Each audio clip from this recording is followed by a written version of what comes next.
Okay, so you've got an idea floating around in your head and you think it'd be a great movie, but you have no idea how to write a script. That's okay.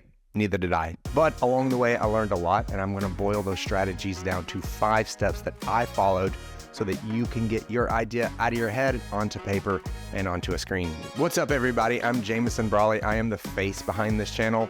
Disappointing, isn't it? And just recently, my first official short film just reached 100,000 views on YouTube in about 100 days. And to mark this milestone, I want to break down how I wrote, directed, and completed a film that's won several film festival awards around the country. Now, I'm not going to go into things like story arcs and character developments and callbacks. You can find strategies like that all over the internet, all over YouTube. I do, however, suggest if you're new to screenwriting that you get this book, Save the Cat, by Blake Schneider. It is the screenwriter's tried and true Bible for screenwriting. And if I made a video about story structure, it would just be a rip off of that book. But I will give you the steps that I took to make this film, to write this film, and to get it where it is today, which is on YouTube with 100,000 views in 100 days. I can't believe it myself. Tip number 1, pick a genre.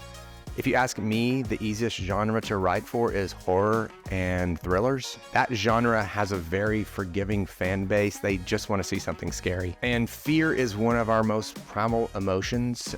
It's not so much that people want a story associated with that. You know, it's why roller coasters and haunted houses are a thing. There's not a story associated with every roller coaster you get on. So when you pick horror or thriller as your genre, you have more freedom to make mistakes. You have more freedom to just go straight in, and rather than thinking about the story and the character development, you're thinking about what can I put in here that's going to freak people out. Number 2, write the script, but with your hands. So through the years, I would type up some ideas, I would slip them into a folder on my computer, and there they would sit forever.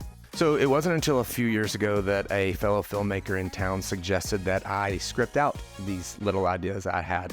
And I came up with all sorts of excuses. You know, I've got 2 jobs, I've got 2 kids, I don't have the time. But my biggest excuses were the most lame. I don't know how to structure the script. I don't know what font to use. I don't know if I'm supposed to capitalize the characters throughout the whole script or just the first time you see them.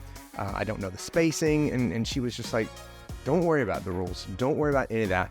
Just take a pen, take some paper, and write your ideas down. Okay, so, but why write? Like, why write it in a book like this? Why write it on paper? Because when you start to type a script, you can see all that you've typed above you, and in your brain, you want to go back and make changes. You want to think, oh, I didn't mention that the main character has a fear of dolls. I need to go back and create some sort of story or reasoning why he's afraid of this doll in the film. When you're typing it, you're not giving your brain permission to vomit out all your ideas, your whole story. And that's why the first draft is usually called a vomit draft, just like your stomach. You know, if it has to vomit, it's going to do it no matter where you are, no matter what situation you're in, no matter who you're around. Same with a vomit draft. Your brain just wants to get all this information out no matter what. Your brain doesn't want to care about the story arc. Your brain doesn't want to care about the font or the spacing. It just wants to get the story out. And if you're writing that with a pen or pencil, it's much harder to, go back and scratch that out and make little notes or erase it. Your brain now has permission to just write. Also, physically writing something is just in the human DNA.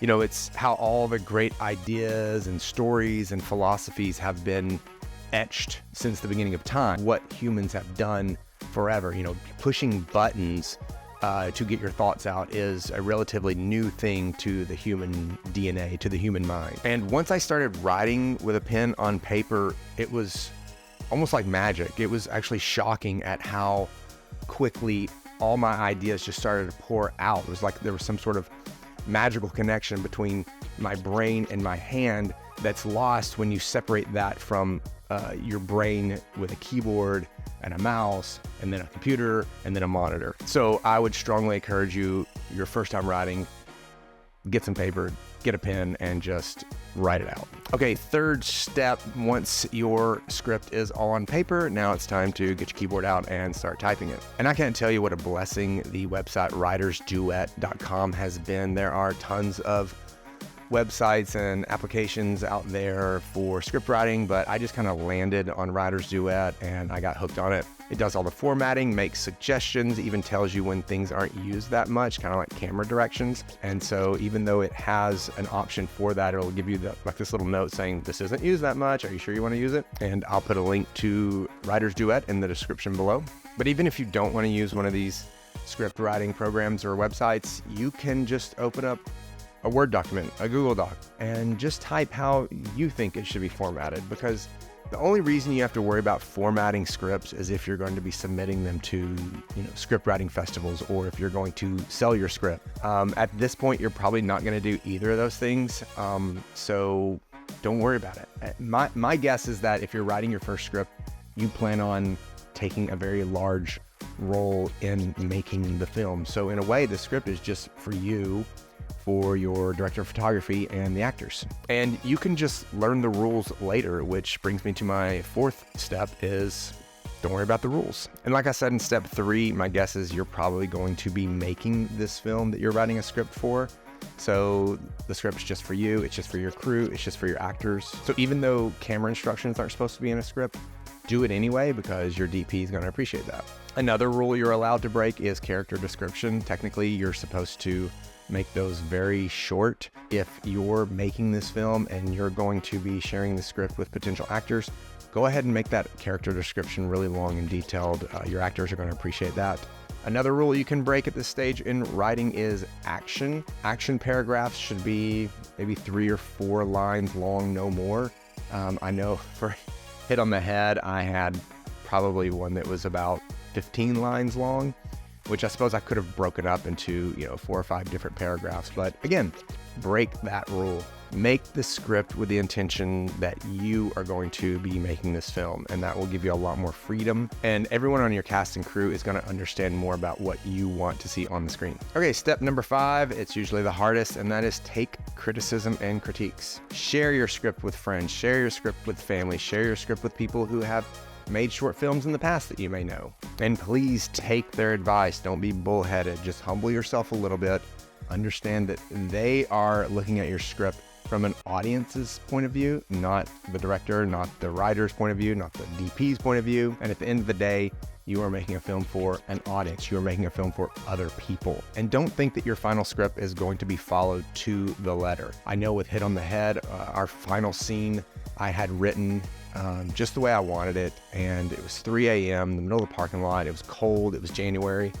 And I started to ask the crew, I was like, I don't like where this is going. What are some ideas? And so I had Grips and the boom operator giving me ideas on what direction we should go. So right then and there, this was the last scene we were going to shoot.